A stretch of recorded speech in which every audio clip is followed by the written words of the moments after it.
Good morning mga guys. Yun, punta tayo sa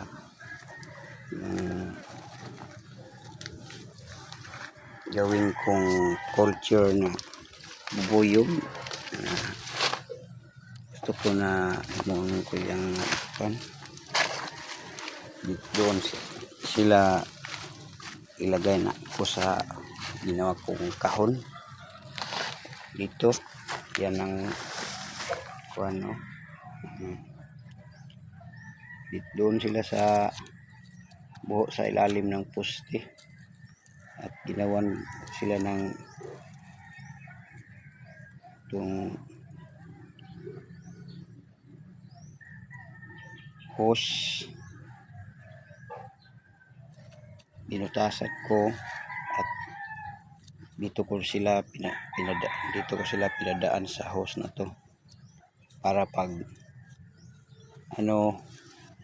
marunong silang dumaan dito, ilagay ko na ito sa kahon.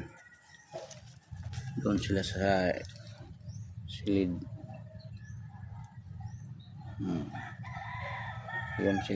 Doon sila dumaan.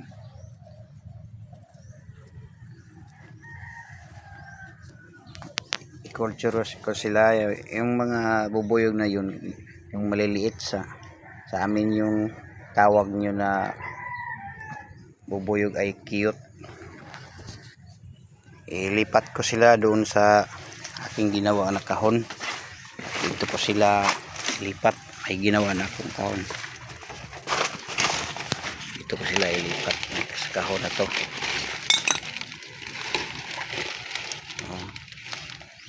May butas din ako. Ginawan ko sila ng butas dito. Sila padaanin. Meron akong ginawa na ganun rin. Maliit lang yung akong ginawa nung una. Ito malaki-laki na. Dito ko sila i-transfer yung doon sa poste. Ang ginawa ko, nakagawa na sila ng honey at marami-rami na sila. So yung kahon na yan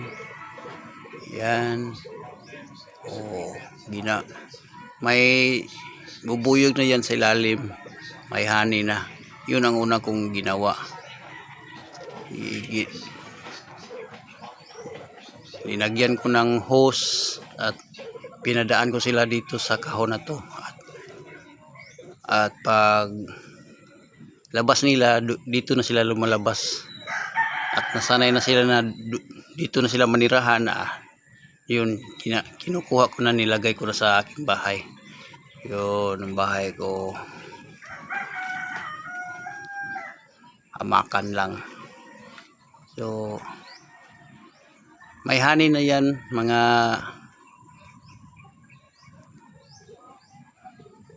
guys, may honey na yan sa ilalim. Hindi ko pa kinuha. Ayan na. Doon na sila. Yan, kita nyo. Itong bubuyog na to, doon yan ang galing sa poste na una kong binidyohan. Doon sila galing. Pinalipat ko sila dito sa kahon na to. Yun, naninirahan na sila sa kahon na to. So madali lang itong palipatin mga guys. Halagaan mo lang at huwag mong pabayaan. Doon na sila. Marami-rami na yan sa ilalim. Ginawa ko yan para pag ang honey nila ay makukuha ko. Yun lang mga guys. Kahit basta pagtiyagaan mo, magawa mo.